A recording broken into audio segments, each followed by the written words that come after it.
Nah, Om Rahmat dan Tante Juliana nih. Tadi kan Om Rahmat cerita nih bagaimana perjalanan Om Rahmat dan Tante Juliana dalam pernikahan itu melibatkan Tuhan. Nah, saya pengen tahu nih, pengen teman-teman mungkin yang Bahasa TV juga pengen tahu nih.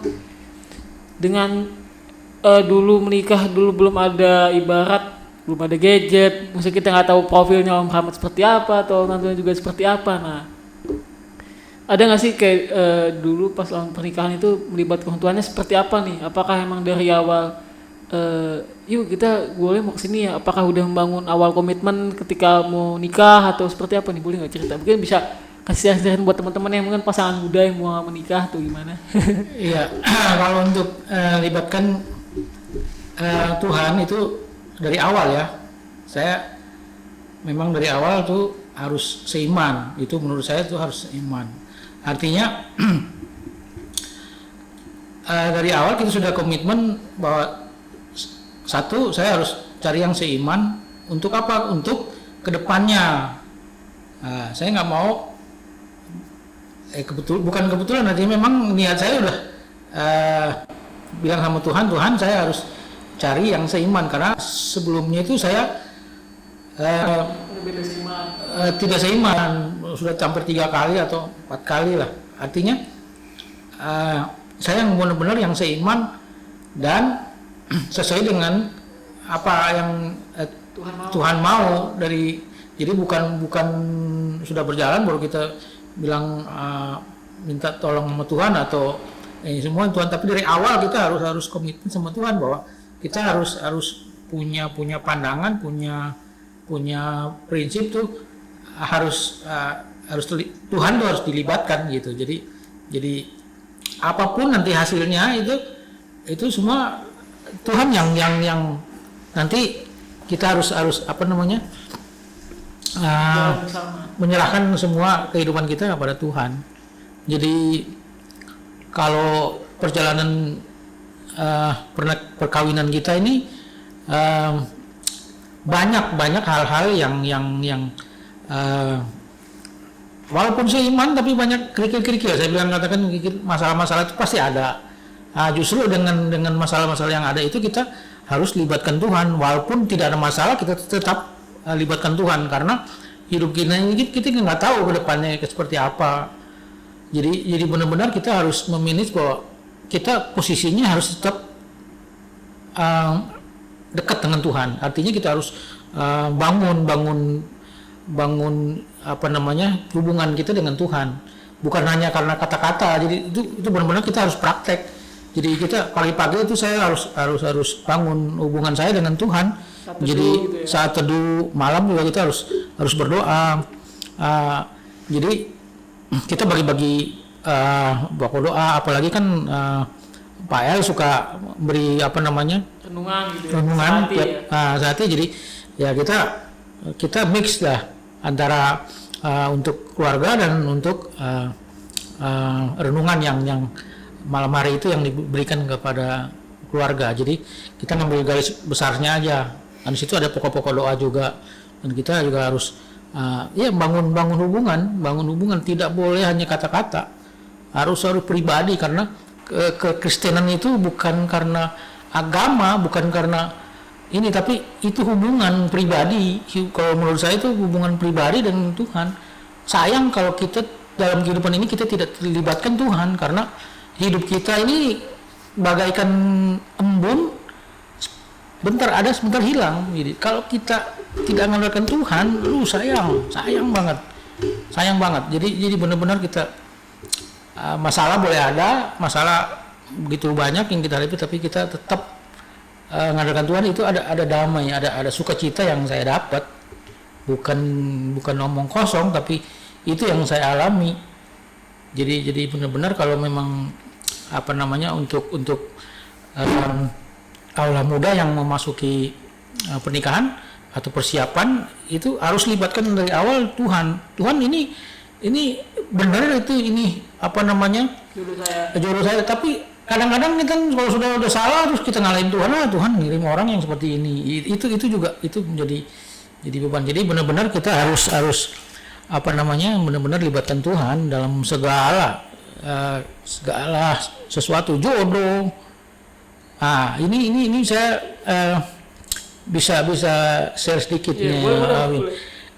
Ponaan dari istri saya itu belakangan baru saya tahu bahwa dia tuh cari kriteria jodohnya itu kan setelah dia pergi ke Amerika anaknya itu, dan mamanya buka Alkitab bahwa dia mencari calon suami itu persis apa yang dia tulis, apa yang diinginkan. Jadi setelah dia sudah ke Amerika, kawin dengan orang Amerika, jadi kita baca sama-sama kriterianya itu bule, warga negara Kristen. Jadi benar-benar yang spesifik, jadi yang benar-benar nyata dia alami itu dan dia berhasil.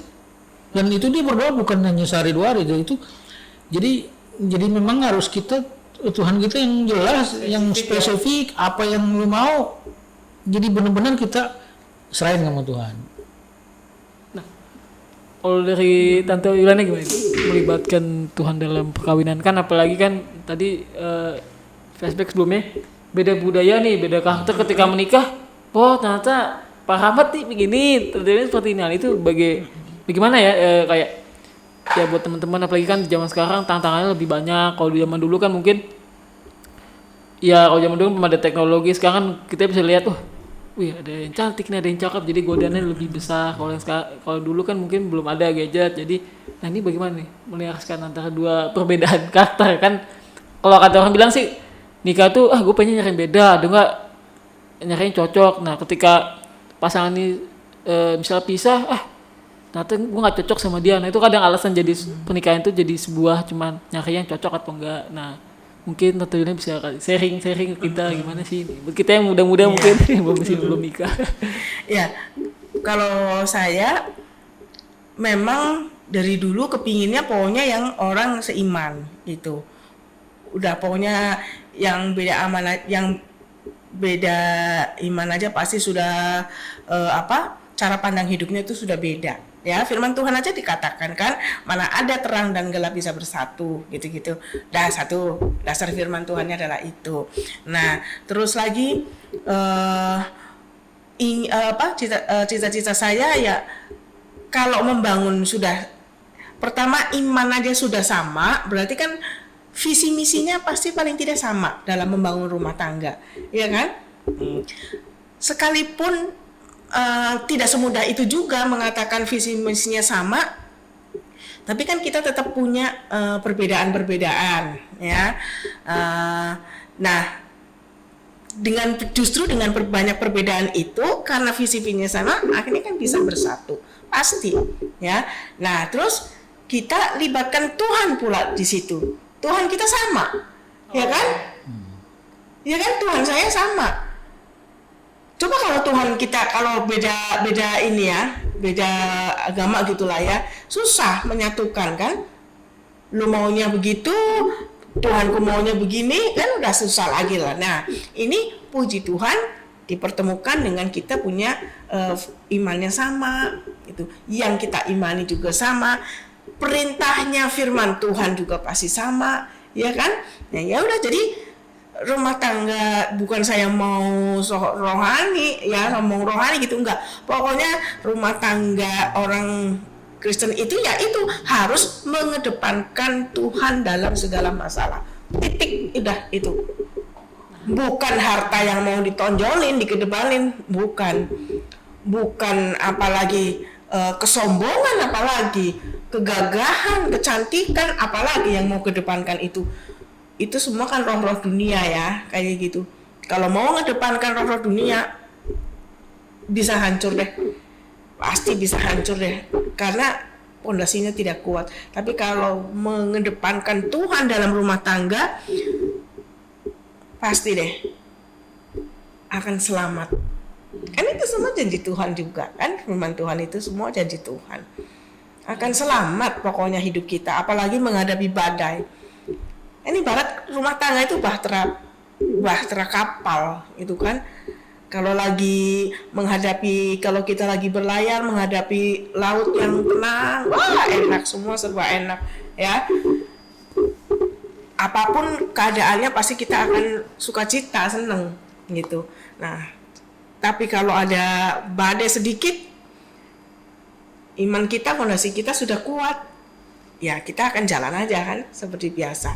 Nah justru kalau kita menghadapi tantangan itu akan hidup kita akan lebih kuat. Kalau dalam menarik banget nih dalam pernikahan, cara bangun ini gimana?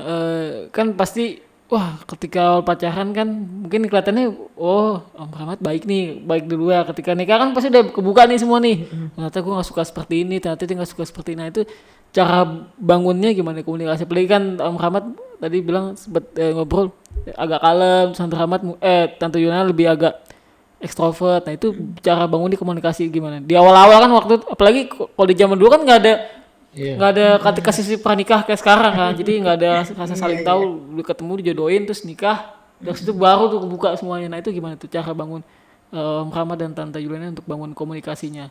Di dalam kan apalagi waktu itu sama-sama kerja kan, aktivitas juga, terus mungkin waktu pas anak pertama itu gimana? Ada yaudah gue kerja gantian tuh, bagaimana waktu itu cara bangun komunikasinya waktu itu? Ya, cara membangun komunikasi pada waktu kita menjalani kehidupan perkawinan terkadang malah justru dengan kita melakukan kesalahan-kesalahan kan pasti kita menegur. Aku tuh tipe orang yang begini ya. Ada orang yang bisa diem-dieman gitu loh. Punya masalah nih dalam rumah tangga. Ada orang yang bisa diem kan. Diem tuh maksudnya nggak bertegur sapa loh sama suami istri. Kalau aku swear nggak bisa deh. Aku nggak bisa. Kalau dia masih bisa diem loh. Masih bisa diem. Bisa sampai bangun tidur besok paginya tuh nggak nyapa bisa loh. Kalau aku tuh nggak bisa. Jadi kalau sudah aku tahu kalau dia sudah diem, pasti ada masalah, seperti dia kayak mendem gitu kan. Ya oke lah, paling saya cuman ya kita kan ada kesempatan buat baca firman Tuhan. Nah kita masukin lah doa-doa itulah, apalah salah saya ini Tuhan, kok suami saya marah, suami saya ngambek gitu-gitu kan kita bawa ini, tolong Tuhan Roh Kudus jamah dia hatinya supaya dia tidak marah. Bener loh, dia pulang kerja tuh terkadang tidak marah, kayak saya sapa ya walaupun dia jawabannya cuman gitu aja, tapi paling tidak kan dia sudah ini loh, sudah ada iya kan respon gitu ya. Nah itu pokoknya saya itu nggak bisa deh punya masalah didiemin, mesti saya minta diselesaikan gitu, walaupun kita mungkin mengalami cekcok gitu ya, tapi ya itu walaupun harus kita lalui, yang penting selesai aja masalah. Oh ya, gitu. Ya puji Tuhan. Ya mau baik, ya baik lagi lah. Namanya kita mau apa, ya kan? Gitu aja. Terus kalau kita mau bertingkah, malulah kita sama anak-anak kan? Gitu. Anak-anak sudah besar, bagaimana kita mau menjadi contoh hidup kita buat anak-anak? Gitu. Gitu aja. Momen apa tuh? Kira-kira kalau Om Rahmat kalau ngambek pas lagi ngapain tuh? Tapi kan kalem-kalem aja kalau kita nggak tahu nih kan maunya kalau Om Rahmat dia ngambeknya pas lagi ngapain? Ya itu diam, terus terkadang tuh kalau pulang kerja saya kasih masakan nggak mau makan. Oh, dia gitu.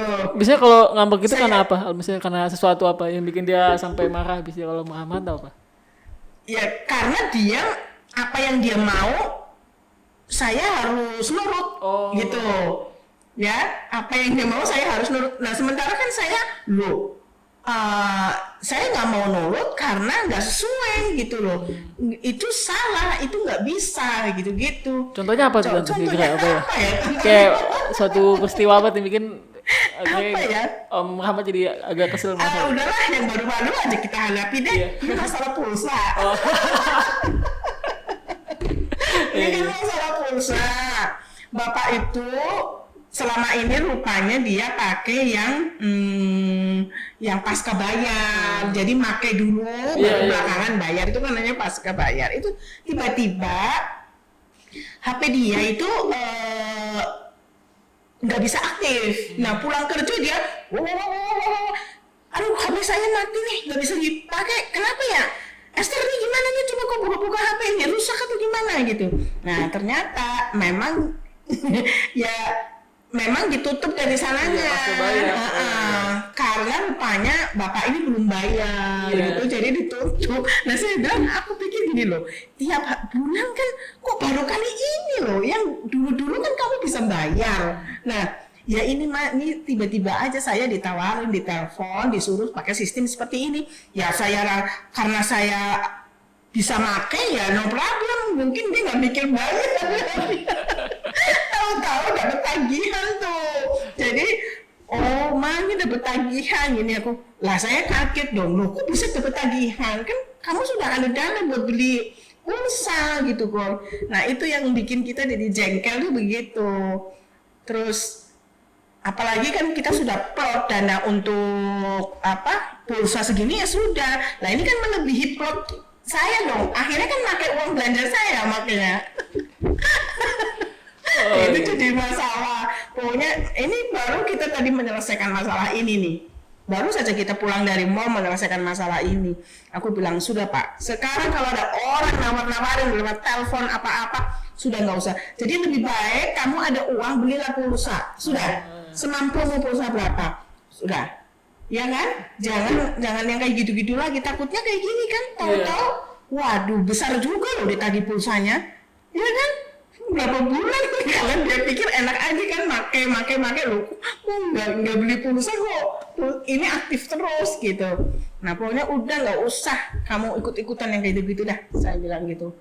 Jadi lebih baik kamu ada dana, belilah pulsa semampu kamu, sudah. Nah di rumah kan sudah juga ada wifi, ngapain itu juga nggak kepake kan? Pulsa itu sudah. Jadi masalah-masalah itu ya memang saya marah, ya wajar lah marah, ya kan, akhirnya kan pakai uang belanjaku. Nah gitu, jadi marah tapi maksudnya untuk menyelesaikan masalah loh, bukannya marah aku benci sama dia tuh, bukan gitu, udah itu aja. Nah kalau Om Rahmat apa nih yang buat kadang Tante Yulana marah nih, kesel? Kalau Om Rahmat kan dikalem, kalau Tante Yulana kan gimana tuh? Kalau marah dia? Kalau saya orangnya nggak banyak ini, maunya diem udah. Kalau diem udah tahu bahwa saya lagi ngambek. Itu benar. Artinya contohnya banyak sih hal-hal yang marah gimana tuh dia? kalau Teriak atau gimana? kalau ya masalah sepeda. Nah, saya pengennya sepeda. Kan beberapa lalu itu kemarin tuh saya dirumahkan 2 minggu, jadi on off gitu. Nah saya kan nggak ada kegiatan, saya kan pengennya beli sepeda. Nah dia nggak setuju jadi hal-hal kayak gitu. Jadi maksud saya kalau lagi di rumah kan pagi saya bisa olahraga, karena kan udah umur juga kan. Kalau yang lari yang ini kurang gitu kuat, udah nggak kuat. Jadi kayak hal-hal yang apa namanya, mungkin menurut dia belum waktunya. Akhirnya anak-anak bilang, Pak jangan karena keinginan, jadi harusnya kebutuhan. Belilah sesuai kebutuhan, gitu bukan loh. sesuai keinginan. Saya juga tahu loh, ini saya kan keinginan saya. jadi ada pro kontra sih di situ. Jadi ya itu yang membuat kita sedikit clash. Bukan berarti kita marah, tapi kita saling apa namanya, mau menerima sih sebenarnya. Saling itu tadi. Kita berpikir positif juga ya kan, akhirnya oh iya sepeda kan untuk kesehatan gitu kan, dia bisa buat ini, buat pertama ya buat rekreasi, baratnya bisa jalan keluar pakai sepeda, terus ya udahlah, dia udah tua, menyenangkan hati dia, apa sih, apa salahnya gitu kan. Oh gitu aja. Ya udahlah, gimana ya udah, ya itu kita harus berani berkorban. Nah itu tuh ya, dalam rumah tangga ya itu hal-hal yang apa yang harus dikorbankan, yaitu ego kita ya kan. Kalau aku pikir sepeda kan bukan 100-200 jutaan harganya, tapi mikir lagi ya udahlah, buat nyenengin dia di masa tuanya, terus buat olahraga gitu kan. udahlah daripada buat yang hal yang negatif, yang macam-macam gitu kan, udahlah aku cara berpikirnya seperti itu aja. Tante Liana sama Om Rahmat kalau boleh tahu udah berapa tahun nih menikah? Pernikahan udah berapa lama? 29 29 ya. Tahun ini bulan ini 2029. Juni 29 tahun kita. 9 tahun. Nah, bagaimana tuh 29 tahun jalin pernikahan? Waduh, Banyak banget suka duka ya, suka duka. iya banyak banget. Jadi dia pernah melahirkan anak nomor 2 si Hana ini. bukan nomor 3 si Esther. Dia dilahirnya di di rumah sakit Sariasi. Oh, iya sih. Ya. Nah di situ saya sempat bergumul juga waktu Esther lahir bahwa ternyata saya dengar dari dokter bilang ada operasi yang kedua, operasi susulan. Nah itu tiba-tiba saya kepikiran operasi kedua. Nggak tahunya tuh ujung-ujung nanti dia nggak bisa buang angin. Iya. Karena Buang angin ya. jadi harus dioperasi ulang. Wah saya ngeri juga. Tiba-tiba tuh saya kalut, saya di rumah sendiri. Nah terus itu saya berdoa. Saya istilahnya tuh kayak tiba-tiba orang ketakutan. Di operasi kedua tuh nggak tahu juga, tiba-tiba pemikiran saya tuh udah macam-macam yang gagal lah, yang pokoknya kalut lah. Nah waktu itu jam-jam kurang setengah 12-an lah malam. Nah saya langsung berlutut, saya langsung berdoa di kamar. Saya bilang, Tuhan saya nggak sanggup nih kalau seandainya operasi gagal lagi, terus saya belum siap, saya bilang gitu. Nah di situ maksudnya di situ Tuhan jawab. Jadi doa saya jadi pas di cover lagi, kamu bisa buang angin tuh jam berapa? Yaitu sekitar jam setengah 12-an itu yang saya berdoa. Jadi pagi-pagi dia bilang sudah tadi malam saya bisa buang angin. Nah, tidak jadi operasi. Jadi saya bersyukur bahwa memang benar-benar kalau di saat kita masalah kita harus datang kepada Tuhan dan Tuhan yang jawab. Dan bukan hanya karena kita susah, kita harus senang ya, kita harus bersyukur, tetap bersyukur, berdoa, mengucap syukur. Itu yang penting. Jadi setiap saat duka maupun suka, susah, senang, kita harus datang ke Tuhan. Ya, jadi perjalanan hidup perkawinan kita begitu banyak hal-hal yang contohnya kita beberapa kali pindah rumah, dan saya pernah di Belaraja, tinggal di Belaraja, kontrak lagi, jadi banyak perubahan yang membuat kita terus harus dilalui. Susah senang itu benar-benar kita rasakan bahwa saat kita naik ataupun berkecukupan, ada yang kita down, yang kita istilahnya mungkin ya pada saat kayak pandemi gini kita kan berkurang penghasilan kita, jadi kita tetap bersyukur bahwa Tuhan tuh nyata dalam kehidupan orang percaya sih. Jadi saya yakin itu bahwa kita harus tetap datang pada Tuhan, susah maupun senang.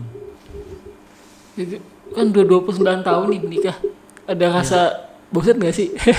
Rasa bosan sih enggak, artinya 9 tahun ya mungkin godaan ya itu waktu saya mungkin di Puji Tuhan ya. Bisa bilang nggak bosan. Cuman godaan kalau saya kan kesering ke daerah, mungkin ya biasalah namanya ada cewek yang godain kita saat di daerah. Itu banyak, tapi ya kita jalanin aja, kita artinya kita bisa lalui ya, kita sibuk dengan apa aja yang kita ingin supaya hidup kita tuh jangan sampai membuat Tuhan tuh membuat kita hubungan kita dengan Tuhan itu jauh. Itu aja kita harus jaga itu juga. Jadi godaan tuh banyak aja. Jadi ya kalau umpamanya kita selama hidup 9 tahun bosan, ya nggak bosan, artinya kita sudah fasenya yang sudah ke anak, udah programnya sudah anak cucu ke depan yang sudah tahapnya sudah mulai melihat anak cucunya kemana, anak-anak tuh mau kemana, dia sudah punya pasangan, nah itu ke depannya gimana pasangan kamu ini. Jadi cara berpikir itu sudah nggak kayak yang pasiennya yang masih yang awal-awal tuh udah enggak. Jadi udah anak-anak udah besar semua, jadi cara berpikir kita sudah gimana nih calonnya gitu. Jadi kita sudah bicara masalah calon anak-anak. Jadi kita sudah bicara gimana kamu hubungan jadi semua anak. Jadi hubungan anak gimana, terus pekerjaan kamu gimana. Jadi semua kita sudah ininya sudah ke arah ke perkawinan mereka lah gitu. Bukan masalah anak-anak kita sudah tidak diperhatikan, tapi fasenya sudah ke hubungan mereka, fokusnya ke perkawinan mereka ke depannya seperti apa gitu. Udah ngobrolin juga sama anak-anak pernikahan itu seperti ini, udah kasih ibarat harus kasih pandangan kepada anak-anak ya, supaya nanti juga mereka kalau karena itulah pentingnya mungkin sebelum menikah itu ada katekisasi untuk pranikah itu penting. Karena untuk memberi pandangan kepada pasangan muda ini yang mau menikah supaya nggak kaget dalam menghadapi perkawinan gitu. Emang dulu kaget Om dan menikah? Ya kaget. Kaget. Kita kaget. Ya belum. Ini tidak punya konsep, cuman hanya konsep hanya Tuhan aja. Tuhan udah pikir masalah semua selesai ternyata enggak. Jadi kita harus setelah menikah kan kita ada mertua, ya kan? Ada saudara-saudara kita, ada saudara saya, ada saudara dia. Kita harus mengenal mereka. Jadi hubungan kita bukan sama dia aja nih. Kalau kita punya masalah aja, terkadang masih ada sangkut pautnya dengan hubungannya dengan saudara dia, ya kan? Oh ternyata saya juga nggak bisa ngomong sembarangan karena menyangkut ada orang tua, ada saudaranya dia, gitu-gitu. Nah, makanya kebanyakan ya itulah terjadi clash mantu dengan mertua gitu ya, mertua dengan mantu, terus ipar dengan ipar ya kayak gitu, ya kayak gitu. Karena hidup kita ini kalau sudah menikah itu bukan kita berdua, dua keluarga besar dari satu, nggak bisa besar ya, bukan saya dengan dia tapi dua keluarga besar. Mungkin masalah saya dengan dia bisa kelar, tapi justru dengan keluarga bisa belum kelar. Tidak ada gitu. Itu bisa begitu.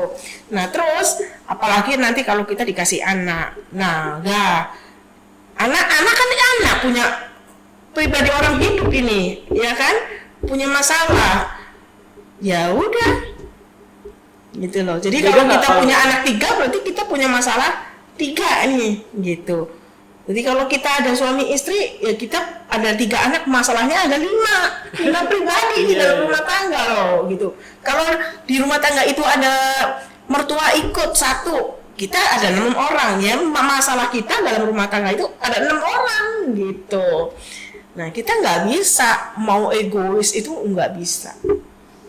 Apalagi masalah anak juga masalah, ada yang pengen laki-laki, ada yang pengen perempuan, ternyata dua-duanya laki-laki, dua-duanya atau tiga-tiganya perempuan, itu juga masalah juga karena orang-orang seberang itu punya marga atau farm ya. Itu menginginkan anak laki-laki. Jadi keturunan itu ada. Nah, lain dengan Jawa, mau perempuan laki. Kalau di pihak saya tuh harus ada laki-laki karena ada marganya di situ, ada farmnya kayak seperti orang Batak itu juga. Jadi itu juga ada jadi masalah. Tapi kalau kita sudah dalam Tuhan, itu udah hilang. Udah dititik beratkan seperti lagi. Nah, tadi Om Rahmat cerita tuh. Kalau di adat tertentu kan harus ada cowok laki-laki. Nah, kalau Om Ran sendiri kan cerita anaknya 3 cewek nih. Nah, itu gimana tuh Om? Ya awalnya sih enggak bisa nerima, aku cewek semua akhirnya gitu. Memang saya awalnya memang saya punya nasar juga. Saya terus terang saya punya nasar, anak pertama itu biasanya kita serahkan kepada Tuhan. itu baik perbuatannya, baik pendidikannya, semuanya itu saya serahkan ke Tuhan. Tapi bukan hanya serahkan begitu aja, tapi saya harus didik dia, arahkan dia supaya sesuai dengan orang bilang hamba Tuhan atau yang menjurus ke sekolah pendeta lah, ibaratnya gitu intinya. Tapi berjalannya waktu kan ternyata orang melayani itu bukan berarti harus semua orang jadi pendeta, semua orang menjadi hamba Tuhan, tapi masing-masing punya talenta itu memberikan talentanya kepada Tuhan. Mau main pemusik yang kayak macam Brian lakukan ini semua untuk kemuliaan Tuhan. Jadi saya berpikir saya sudah arahkan dia, saya sudah sekolahnya selesai, S1-nya dia di sini di Harvest Ministry. Jadi kayak satu alma mater sama Pak Yakub punya istri itu satu. Banyak sih, ada beberapa yang ini. Jadi dia ternyata punya talentanya yang saya lihat di apa namanya, anak-anak, di anak-anak urusan sekolah yang apa namanya, ngajar PAUD. PAUD. Jadi dia cocok di situ. Saya bilang nggak ada masalah.